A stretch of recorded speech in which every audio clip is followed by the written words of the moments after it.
자, 오늘 출애굽기 12장 21절부터 28절까지 있는 말씀, 저와 여러분이 한 절씩 교독하겠습니다. 출애굽기 12장 21절, 제가 먼저 21절을 읽기 시작합니다. 모세가 이스라엘 장로를 불러서 그들에게 이르되, 너희는 나가서 너희의 가족대로 어린 양을 택하여 유월절 양으로 잡고 우슬초 묶음을 가져다가 그릇에 담은 피에 적셔서 그 피를 문 인방과 좌우 설주에 뿌리고 아침까지 한 사람도 자기 집 문 밖에 나가지 말라. 여호와께서 애굽 사람들에게 재앙을 내리려고 지나가실 때에 문 인방과 좌우 문 설주의 피를 보시면 여호와께서 그 문을 넘으시고 멸하는 자에게 너희 집에 들어가서 너희를 치지 못하게 하실 것임이니라. 너희는 이 일을 규례로 삼아 너희와 너희 자손이 영원히 지킬 것이니 너희는 여호와께서 허락하신 대로 너희에게 주시는 땅에 이를 때에 이 예식을 지킬 것이라. 이후에 너희의 자녀가 묻기를 이 예식이 무슨 뜻이냐 하거든 너희는 이르기를 이는 여호와의 유월절 제사라. 여호와께서 애굽 사람에게 재앙을 내리실 때 애굽에 있는 이스라엘 자손의 집을 너무사 우리의 집을 구원하셨느니라 하라 하매 백성이 머리 숙여 경배하니라. 이스라엘 자손이 물러가서 그대로 행하되 여호와께서 모세와 아론에게 명령하신 대로 행하니라. 아멘. 유월절 어린 양. 이 유월절은 이스라엘 백성들이 지금도 첫 달로 섬깁니다. 우리가 25년 1월, 2월, 3월, 그래서 지금 1월을 첫 달이라 그러는데 이스라엘 말로 단어로 하게 되면 아빔월 그래요. 그것은 하나님께서 오늘 본문 앞쪽이 굉장히 긴데 12장을 중간을 읽었는데 12장 1절에 여호와께서 애굽 땅에서 모세와 아론에게 일러 말씀하시되 이 달을 너희에게 달의 시작 곧 해의 첫 달이 되게 하고 이렇게 말씀하셨어요. 그래서 유월절은 이스라엘 말로 아비몰, 이스라엘이 포로로 붙잡혀 갔을 때 고대 아람어로는 니산월, 같은 말이에요. 그래서 유월절은 시작하는 날. 뭐가 시작이냐? 애굽의 430년 노예 생활에서 청산하고 그날 밤에 출애굽해서 약속의 땅 하나님의 백성의 자녀를 그날부터 예배할 수 있는 날이 된 거예요. 430년 동안 예배가 없이 살았습니다. 왜? 노예 생활한다고, 애굽 생활한다고. 그러나 다시 잃어버린 예배, 그들의 조상 아브라함과 이삭과 야곱의 하나님, 사실 그의 증손자 요셉이 총리돼 갖고 애굽에 들어갔는데 국무총리로서 71년 동안 통치하고 죽으니까 왕 바뀌니까 요셉의 공로를 알지 못하는 왕이 나와갖고 야, 이거 세월 지나가면 점점 더 이게 주객이 전도되겠구나.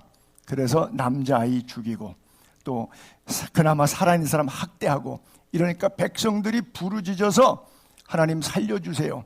이래서 나오게 됐단 말이에요. 그래서 우리 인생들이 원죄와 자범죄로부터 완전히 구원받고 해방된 첫날, 첫 달, 이것이 바로 유월절이에요.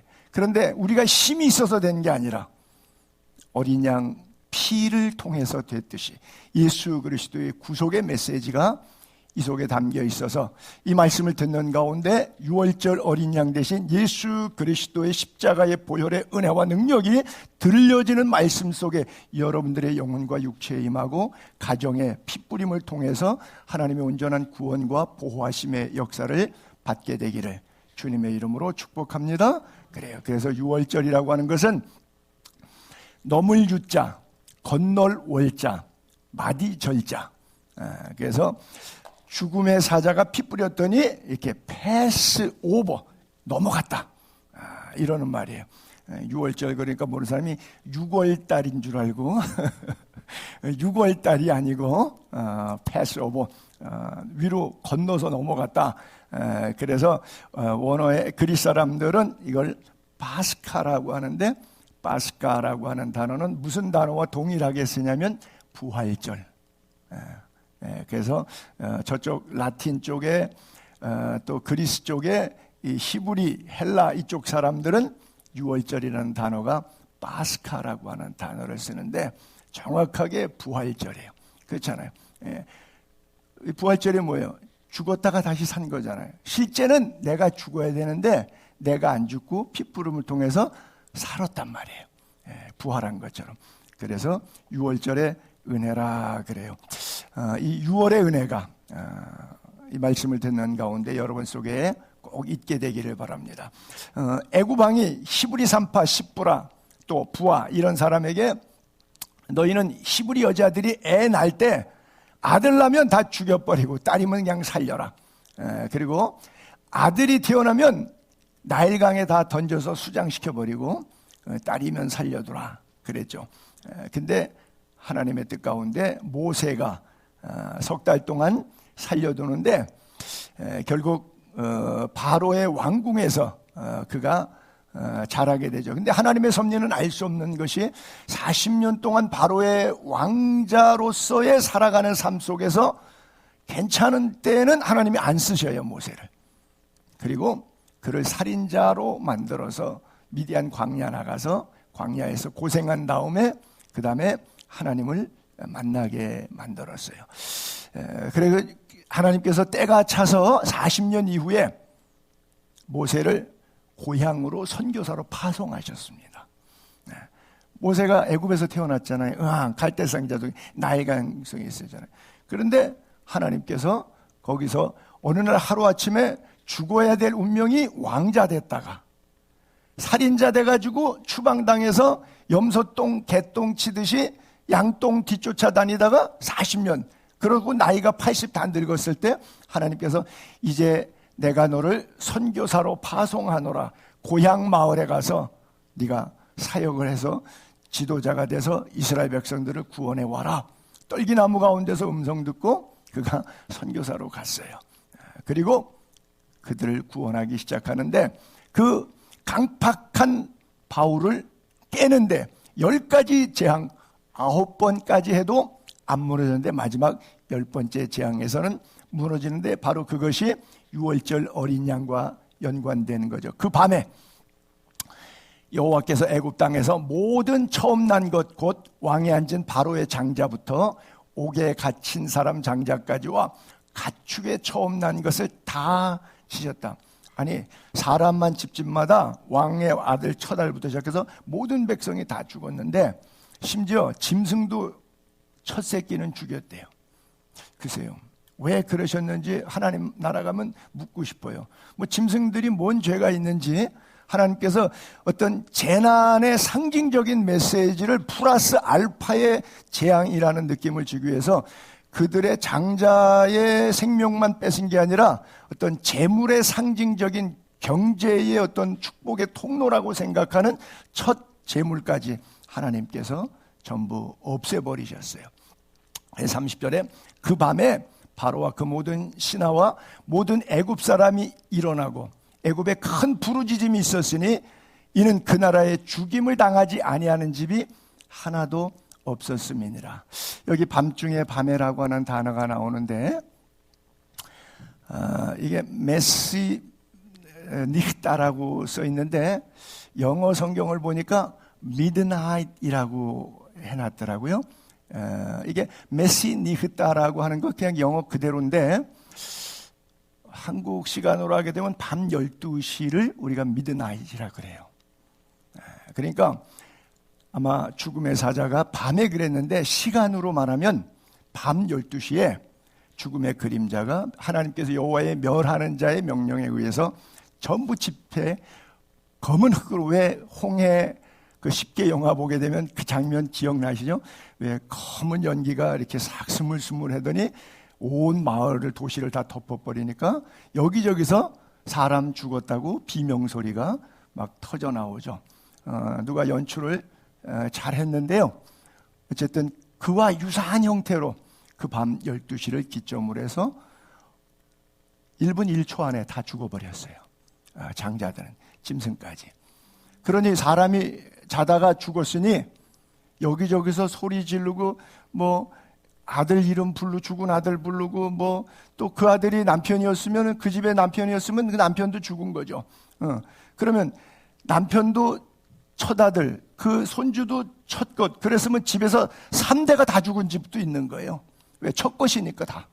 할아버지도 첫 것이면 죽은 거고, 아들도 첫 것이면 죽은 거고, 아버지도 첫 것이면 죽은 거고, 손주도 첫 것이면 죽은 거니까 한 사람 첫 아들만 죽었다 하나만 죽은 게 아니라 4대, 5대까지 살았던 그 시대의 배경으로 볼 때는 한 집에 5, 6명씩 죽어 나갈 수도 있는 거예요. 거기다가 짐승 죽죠. 사람들이 계속 자겠어요? 그 밤에 다 일어났지. 밤 12시에 일어나서 내 생각에는 새벽 1, 2시에 추방당했을 거로 봐요. 그래서 바로가 사람을 불렀어요. 모세를 불렀어요. 당장 나가라, 당장 나가라, 당장 나가라 그랬어요. 백성들이 이거 다 죽게 생겼다. 다 나가라. 그래서 그 야밤에 큰 부르짖음이 있으니 여러분 상상을 해보세요. 모든 집에 대한민국에 방성대국하는 장례 같아서 울음의 통곡 소리가 대한민국 집에 다 울렸다고 생각해 보세요. 그 소리에 자던 애도 깰 거예요 아마. 그렇죠. 아무도 못 잤어요. 그날 밤에. 그것을 여호와의 밤이라고 그래요. 죽음을 당하지 않은 집이 하나도 없어요. 제가 시애틀에 형제교회라고 권진 목사님이 목회하는 교회인데 한 3,000 내지 3,500명 정도 모이는 교회인데 제가 거기 금토에 3일간 집회를 한 적이 있었는데 목사님하고 날짜 조정한다고 언제 오라고 뭐 이래갖고 이메일을 주고 받는데 그 목사님이 나보고 그러더라고요. 목사님 시애틀에 오기 전에 많이 주무시고 푹 주무시고 오세요 그러더라고요. 난 몰랐어요 무슨 소리인지. 그때 영화 제목에 시애틀에 잠 못 이루는 밤이 있대요. 시애틀에 오면 잠 못 잔다고 나보고 잠 많이 자놓고 오세요. 그게 생각이 나는데 애굽에 잠 못 이루는 밤. 그렇죠.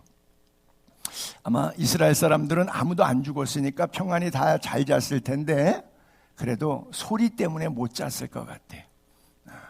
그러면서 어떤 사람은 무릎 꿇고 그 통곡하는 소리를 들으면서 하나님, 우리도 이렇게 죽어 마땅한 죄인인데 우리를 구속하신 주님 참 감사합니다.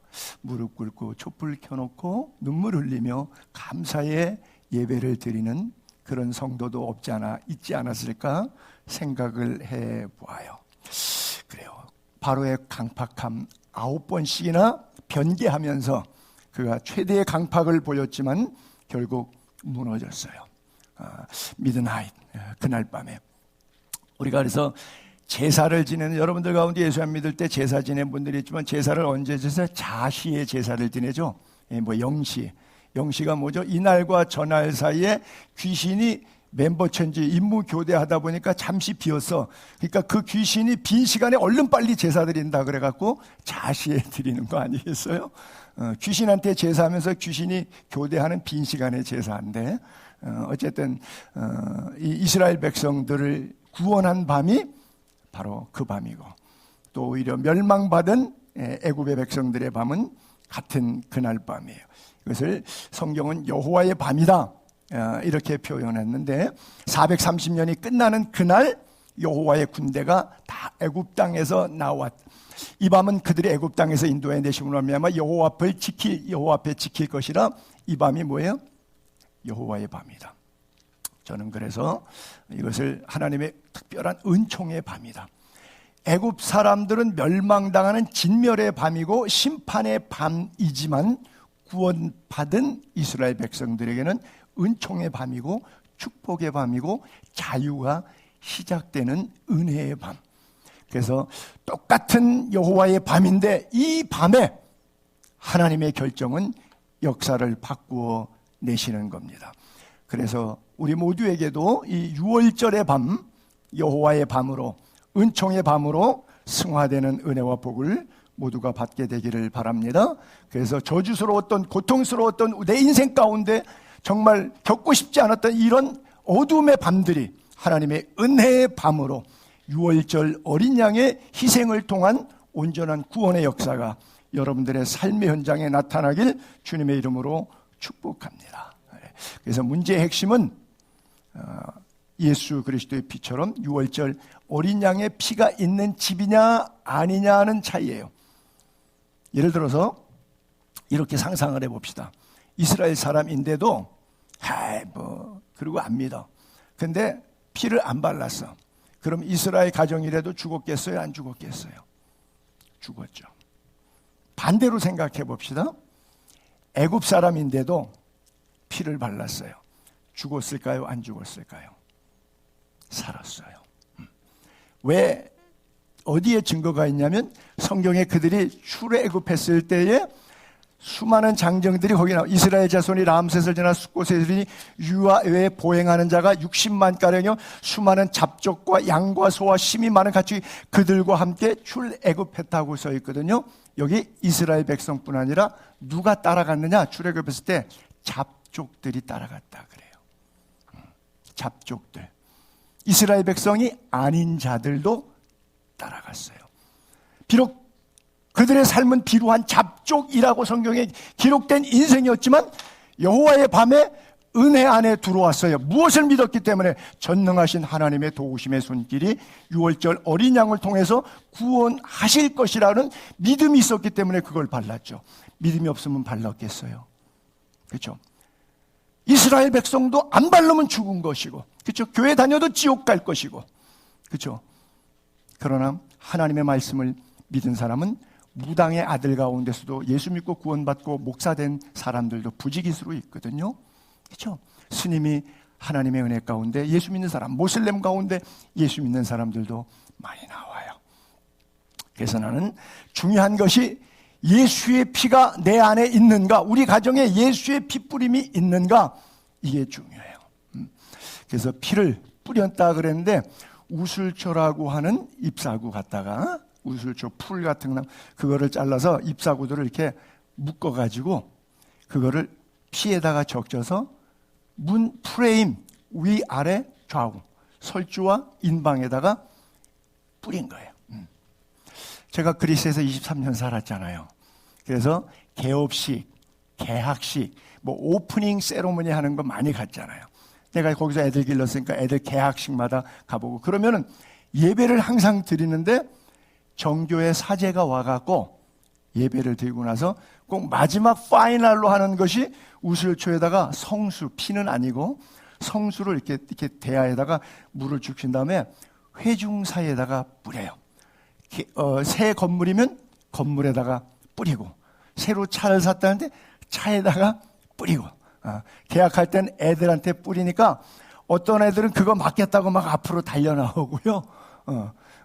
그래갖고 막 너무너무 좋아해. 그거 막 물벼락 맞으면서 그 모습을 보면서 이 사람들이 이 유월절의 은혜를 지금도 이렇게 세로머니 하는데 성경에도 그랬거든요. 이 규례를 지키면 애들은 모르잖아요. 몇백 년 지나면 이게 뭐예요? 라고 물으면 바로 이 스토리를 이야기해 주어라. 그 얘기는 뭐예요? 믿음을 전수하라고 하는 거예요. 그렇잖아요.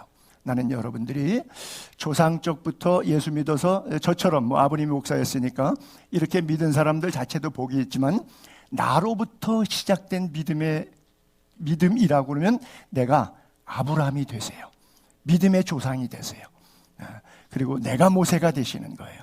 그래서 이후로 우리 가정만큼은 임마누엘 예수만 섬기는 우리 집, 예수의 십자가 보혈이 늘 뿌려지는 가정 될 수 있기를 바랍니다. 비록 1세대의 믿음을 가질 때는 사탄이 작용 반작용의 원리처럼 잡아당겨서 나를 힘들게 할 수 있겠지만 이것도 생각하세요. 뭐냐? 그렇기 때문에 하나님의 더 특별한 은혜가 있다는 사실을요. 그렇잖아요. 업앤다운이 심할수록 하나님의 사랑의 크기는 더 크지. 뭐라고 그랬어요? 바울이 죄가 더한 곳에 은혜가 더 넘쳤다고요. 물론 그렇다고 은혜 더 넘치게 받으려고 일부러 막 죄를 더 많이 지면 안 되겠지만 모르고 하나님 모를 때 이방인처럼 살아가실 때 넘쳤던 그 죄악들. 그래서 예수님도 그랬잖아요. 죄를 더 많이 지은 사람이니까 탕감 비유 얘기할 때 돈을 1억 탕감 받은 사람이 행복하겠느냐?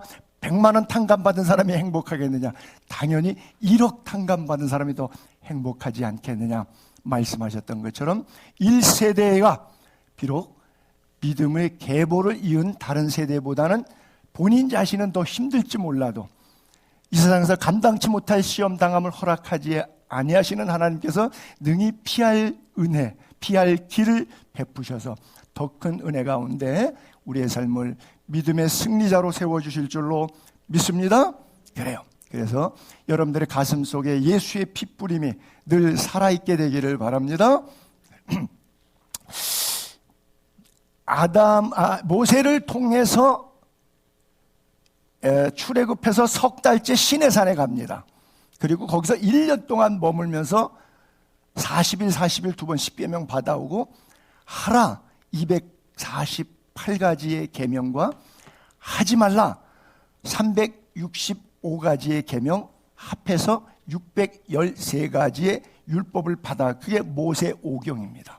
특별히 그 제사법이 레위기서에 나오고요. 하라 하지 말란 내용들이 출애굽기 하반절 이후에 34장 이후에 쭉 열거되고 있어요. 이 모든 것들을 받아가지고 내려오기 전까지는 하나님께서 제사법을 규명하시지 않으셨어요. 그러면 모세가 출애굽 석 달 뒤에 시내산에 갔을 때부터 받았다면 그러면 석 달 전에 6월절에 모세가 출애굽할 때는 아직 제사법 받기 이전이에요. 그렇잖아요. 제사에 대한 규정이 뭐가 옳고 그름이 없을 때예요. 그런데도 하나님께서 성경에 보니까 제사를 이미 말씀하시고 집행하셨더라고요. 에덴 동산에서 아담과 하와가 타락했을 때 그들을 그냥 내쫓지 않으셨죠. 왜? 그냥 내쫓으려고 보니까 아담이 자기 방법으로 무화과나무 잎으로 스카트를 만들었는데 정오의 태양이 쨍쨍하면 그냥 사라져버리는 거예요. 그렇지 않아요? 잎은 마르고 시들어버리니까. 그러니까 이것을 어느 정도까지 완벽하지는 않지만 예수 그리스도의 완벽한 구속사, 어린 양 예수 그리스도의 십자가의 구원을 완성하기 전까지 율법을 주셨던 것처럼 구약 율법에 대한 상징적인 것이 가죽옷을 지어 입힌 거예요. 이게 바로 창세기 3장에 나오는 가죽옷이잖아요. 자, 가죽옷은 무엇으로 만들어요? 짐승으로 만들어요. 그렇죠? 무화과는 식물성이지만 가죽옷은 동물성이에요. 그래서 이미 에덴 동산에서부터 우리가 추정할 수 있는 것은 희생당한 어린 양이 있었다. 그래서 인류를 아담과 하와를 포함한 전 가고 오는 모든 세대 인류를 구원하기 위해서 하나님은 에덴 동산에서부터 피 흘림을 통해서 인류를 구원할 계획을 가지고 계셨다. 우리가 그렇게 이해할 수 있죠. 그래서 첫 자식들이 제사를 드리는 모습을 우리가 가인과 아벨의 제사 너무 잘 알잖아요. 아벨은 양쳤고 가인은 농사했잖아요. 그래서 가인은 농사했으니까 땅의 소산으로 식물성 제사를 드렸고 아벨은 양쳤으니까 양의 첫 새끼와 기름을 드렸어요. 근데 아벨과 그 제물은 받으셨는데 가인과 그 제물은 받지 않으셨다. 저는 여러분 초록색의 글자에 여러분들의 좀 눈을 이렇게 고정하셨으면 좋겠어요. 무슨 말이냐? 그의 제물이라고 하는 단어 앞에 사람의 명사가 나온다는 사실이에요. 하나님의 관심의 우선순위는 물질이 아니라 나입니다. 그렇죠? 손영삼이 100원을 헌금했어요. 그러면 하나님은 100원을 보시는 것이 아니라 먼저 손영삼을 보신다는 거예요. 그렇죠? 그래서 아벨을 먼저 받으셨기 때문에 아벨의 제물은 그냥 자연스럽게 받으신 거예요. 따라서 가인을 자체를 안 받으셨기 때문에 가인의 제물이 안 받아진 거예요. 제물 자의를. 그래서 많은 신학자들이 잘못 해석하기도 하는데 아벨은 양의 첫 새끼니까 피 흘림이 있었기 때문에 피 흘림이 없이는 속죄함이 없다. 그래서 피가 있는 동물성이어야 되는데 가인은 피가 없지 않느냐? 틀렸어요. 레위기 제사법에도 레위기 2장에 소제가 나오는데 소제는 전혀 피가 없고 전혀 100% 식물성만 갈은 고운 가루를 빻아갖고 올리브 기름 섞어서 향을 넣어갖고 누룩 없이 넣어가지고 구워서 드리는 빈대떡 제사입니다. 그러면 화덕 피자집 옆에 지나갈 때 냄새 고소해요, 안 고소해요? 그래서 향기로운 제사라고 하는 거예요. 그러면 대답이 틀리잖아요. 이건 동물성이고 식물성이다. 이건 억지 해석이에요. 우리가 이해할 수 없어요. 하나님의 섭리는. 그러나 추정해 보건대 히브리서의 믿음장에 이런 말씀이 있어요. 믿음으로 아벨은 가인보다 더 나은 제사를 하나님께 드렸다. 더 나은 제사가 뭐가 더 나은 제사냐? 믿음으로 드렸다는 거예요. 의로운 자라 하는 증거를 얻었다. 하나님으로부터 얘는 의로운 애야. 증거를 답을 얻었어요. 하나님이 그 예물에 대하여 증언하십니다. 아벨과 그 제물을 받으셨기 때문에 이미 아벨이 의로운 사람이니까 이 제물도 의로운 제물이야. 가인은 악한 사람이니까 헌금을 아무리 많이 했어도 이건 제물이 악한 제물이야 라고 규정하셨다고 하는 거예요. 그래서 히브리 기자뿐 아니라 요한도, 예수님의 제자 요한도 요한 1서에서 이렇게 말했어요. 가인처럼 예배하지 말라. 왜? 그는 악한 자에게 속해 있다. 그래서 아우를 죽이는 결론까지 나오지 않느냐? 왜 죽였느냐? 어떤 이유로 죽였느냐? 자기 행위가 악하고 그의 아우의 행위는 의롭다. 성경은 계속 의, 악, 사람을 얘기하지 돈을 얘기하지 않아요. 그렇죠? 어느 성경 구절에 재물, 돈, 물질, 보이는 것을 얘기합니까? 아니요. 소프트웨어, 안 보이는 그 사람 속에 인격 안에 있는 그 영성을 통해서 어떤 자세로 예배하고 있느냐를 통해서 그 사람을 하나님이 기뻐 받으셨기 때문에 그 사람의 말과 행동과 물질과 삶의 모든 영역을 의롭게 보시는 것이고 그 사람이 마음 중심에 하나님 없이 살아가기 때문에 아무리 충성 봉사 뭘 해도 자기 정체성 드러내는 것 외에는 인정받지 못하니까 참 교회도 세상에 나가서 돈으로 힘쓰니까 힘써지니까 교회도 돈으로 힘쓰는 줄 알고 그러는구나. 그리고 악하게 보니까 그의 모든 행위를 받지 않으신다고 성경은 규정하고 있어요. 바로 이 부분이 유월절의 예수의 피이기 때문에 기준이 바로 예수 그리스도가 내 안에 계신가. 피뿌림이 있는 집 안에 있으면 사는 거고 이 집 밖을 벗어나면 죽는 거예요. 그래서 유월절을 지킬 때 절대 그날 밤에는 집 문 밖으로 나가지 말라. 예수 안에 살아야지 예수 밖으로 나가지 말라. 그렇게 말씀하고 있는 거예요. 그래서 하나님이 영이시기 때문에 참되게 예배하는 자들을 어떻게? 영과 진리로 예배할 때가 오나니 곧 이때라. 하나님 아버지는 자기에게 이렇게 즉 영과 진리로 이렇게 예배하는 자를 찾으신다. 왜? 하나님은 영이시니까. 하나님은 영이시니까 예배하는 자가 영과 진리로 예배할지니라 그랬어요. 그래요. 여러분들의 가슴의 예배가 영과 진리의 예배가 될 수 있기를 바랍니다. 이거 파란색 글자 믿어지십니까? 하나님은 영이시라는 것 꼭 믿게 되기를 바랍니다. 그래요. 이 이스라엘 백성들이 출애굽했지만 가나안 땅, 젖과 꿀이는 땅 거기서 싸워내야 될 가나안 7족속들과의 관계, 그리고 물질 생활의 관계, 여기에 보이는 것에 얽매여서 막 살다 보니까 영이신 하나님을 잃어버렸어요. 그래갖고 예배를 잃어버렸어요. 약 800년 동안. 출애굽하고 유월절을 대대로 지켜라. 너희 자식들에게도 하나님의 은혜, 예수 그리스도의 피를 가리켜라 그랬는데 나중에 800년 뒤에 요시야 왕 시절의 이야기예요. 왕이 뭇 백성에게 명령하여 이르되 이 언약책에 기록된 모세가 기록하고 남고 죽은 지 800년 지났어요. 이 언약책에 기록된 대로 너희 하나님 여호와를 위하여 유월절을 지키라 하며 사사가 이스라엘 다리들 즉 출애굽해서 여호수아가 들어가서 가나안 땅에 사사시대라 그러잖아요.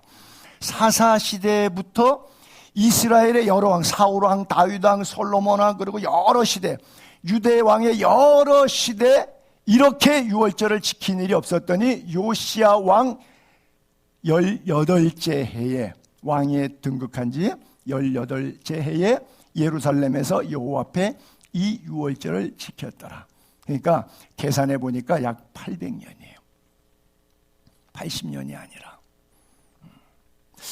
어떻게 그럴 수가 있을까요? 800년 동안 예배하는데, 근데 그들 생각 속에서는 다 나는 하나님의 자녀야, 하나님을 예배하지 않으면서도 하나님의 자녀야 라고 생각하고 살았던 사람들, 얼마나 허망한 신앙생활을 가졌어요. 그래서 성경은 끊임없이 너희가 언제 나를 영과 진리로 예배했느냐, 너희 좋아서 교회가 놀이터가 되고, 너희 좋아서 나름대로 너희가 기분 좋으면 막 열심히 봉사하고, 여러분 너희가 기분 나쁘면 국물도 없고 아웃 이러고서 살지 않았느냐. 이건 너희 좋은 대로 예배한 것이지 나 좋은 대로 예배한 것이냐라고 하나님이 묻고 있는 거예요. 800년 동안의 예배가 6월절이 끊어졌다고 하는 거예요. 오늘 우리에게 6월절을 다시 잇는 역사가 있게 되기를 바랍니다. 6월절 어린 양의 예수의 피가 우리에게 다시 유효할 수 있는 삶을 살아갈 수 있게 되기를 바랍니다. 베드로서를 통해서 우리에게 말씀합니다. 우리가 6월절 어린 양으로 구속함을 받은 것은, 대속함을 받은 것은 금, 은, 없어질 것, 물질적인 것으로 된 것이 아니라고 하는 거예요. 오직 흠없고 점없는, 전혀 문제가 없는 어린 양 같은 그리스도의 보배로운 피로 된, 할렐루야, 아멘. 너희는 그를 죽은 자 가운데서 살리셨고, 또 그분 예수 그리스도에게 영광을 주신 그 하나님을 그리스도로 말미암아 믿는 자들, 우리 모두에게 너희의 믿음과 소망이 하나님께 있게 하셨느니라. 할렐루야. 우리의 구원의 가치가 바로 여기에 있었다. 성경은 분명히 말씀하고 있어요. 예수 그리스도의 보배로운 피, 이것을 보배로운 피, 보혈, 그렇죠? 보석 같은, 사람들은 보석을 제일 비싸고 귀하고 좋은 것으로 하니까 그 피를 보배로운, 그래서 보석 보자를 써갖고, 그렇죠? 보배로운 피, 보혈이다, 그런 표현을 쓰죠. 진정으로 예수 그리스도의 십자가 보혈로 우리가 죄 씻음 받고 용서함 받았습니다. 그렇기 때문에 죽어서 가는 천국이 아니라 살아서부터 그 참된 자유함의 행복이 여러분 가슴과 삶과 일터에 가득하기를 바랍니다. 그래요. 그래서 저는 바라기는 여러분들에게 늘 주의하라 그러죠. 이렇게 사후 준비가 확실하게 되어 있어야 된다는 것을 강조하다 보니까 염세주의로 가지 말라는 이야기를 2절로 말씀드리죠. 사후 준비가 확실하게 된 사람은 이 생의 생이 기쁠 수밖에 없어요. 왜? 죽은 다음에 천국 갈 사람이니까 이 생의 삶이 자신 있고 당당하고 행복하고 기쁠 수밖에 없어요. 주님이 주시는 참된 자유함과 구원의 은총의 노래가 여러분들의 삶을 이끌어가게 되기를 바랍니다. 여호사밧 왕의 군대가 적군이 찾아왔을 때 성가대가 나가서 찬양하니까 적군이 지들끼리 스스로 싸우더니 전부 한 명도 남지 않고 다 송장이 돼버리고 말더라고요. 우리 앞에 놓여진 어떤 문제라고 할지, 그것이 돈 문제든 건강 문제든 사람 문제든 어떤 문제든지 간에 찬양하고 나아갈 때 강하고도 이미 승리는 주님이 보장한다. 너희가 세상에서 환난을 당하나 담대하라, 내가 세상을 이겼노라 말씀하시기 때문에 그 이김을 주신 주님의 십자가 든든히 붙잡고 그분의 승리를 누리며 살면 돼요. 그분의 승리는 영생이고 그분의 승리는 천국이에요. 그리고 그것을 가는 과정 속에 지금부터 그날까지 계속될 수 있는 것은 joy, 기쁨입니다. 하늘에는 영광이고 모든 사람들에게 평화가 있기 때문에 영광과 평화의 합일점은 우리의 삶의 은총의 기쁨이 되는 거예요. 여러분의 삶이 날마다 주 안에서 행복하고 기쁘기를 참 바랍니다. 너희는 이르기를 여호와의 유월절 제사라. 여호와께서 애굽 사람에게 재앙 내리실 때에 애굽에 있는 이스라엘 자손의 집을 넘으사, 유월 넘으사, 패스오버 넘으사 우리의 집을 구원하셨느니라. 그랬더니 백성들이 머리 숙여 경배했다 그랬어요. 여러분들도 결정합시다. 우리 집은 구원받은 집. 여호수아가 이렇게 말하죠. 나와 내 집은 영원히 여호와 하나님만 섬기겠다. 너희는 오늘 너희가 섬길 신을 택하라. 그렇죠? 우리가 섬길 신은 만몬이 아니라 오직 전능하신 하나님, 나를 지으신 하나님, 내가 죄를 지었지만 그 아들을 보내어 아들을 내어주기까지 우리를 사랑하셔서 온전히 구원하신 하나님, 나를 구원하시고 우리의 배우자, 자녀들, 가정들, 그리고 내 일터와 나의 모든 삶의 영역 안에서 그리스도의 향기와 편지로 쓰임받아 모두를 구원케 하실 의도를 갖고 우리에게 선한 일을 행할 능력을 늘 부어주시는 그 하나님, 그 은혜를 꼭 붙잡고 말씀 안에서만 살게 되기를 바랍니다. 하나님이 우리를 구원하시면, 하나님이 우리를 세워주시면 우리가 진노에 빠지고 우리가 힘들고 어렵게 살기 원하시는 것이 아니라 우리를 오직 우리 주 예수 그리스도로 말미암아 구원을 받게 하려. 이 구원은 영혼도 구원이고 육체도 구원이고 경제로부터도 인간 관계로부터도 모든 상황의 토탈 구원인 줄로 믿으시기 바랍니다. 그래. 너희를 향한 나의 생각은 내가 하나니 재앙이 아니라 곧 평안이요 너희 장래 기쁨을 소망을 미래를 주려 함이니라. 할렐루야. 그래서 10절에 예수께서 우리를 위하여 죽으사 우리로 하여금 깨어있든지 살아있는 상태, 자든지 죽은 상태 자기와 함께 살게 하셔. 죽어서만 가는 천국이 아니라 언제서부터? 예수 믿고 구원받은 날부터, 핏부림을 받은 여호와의 밤, 은총의 밤, 구원의 밤, 그 날부터 살든지 죽든지 우리는 예수 안에서 함께 살아가는 사람들입니다. 사망의 권세가 6월절 어린 양의 핏부림이 있는 집에 침범하지 못한 것처럼 사탄의 권세가 예수 그리스도의 십자가 보혈 능력을 믿는 사랑하는 우리 모든 성도님들의 가정에 절대 침범하지 못하고 하늘의 평안과 기쁨이 가득한 삶을 살게 되기를 거룩하신 주님의 이름으로 두 손 들어 축복합니다. 기도하겠습니다.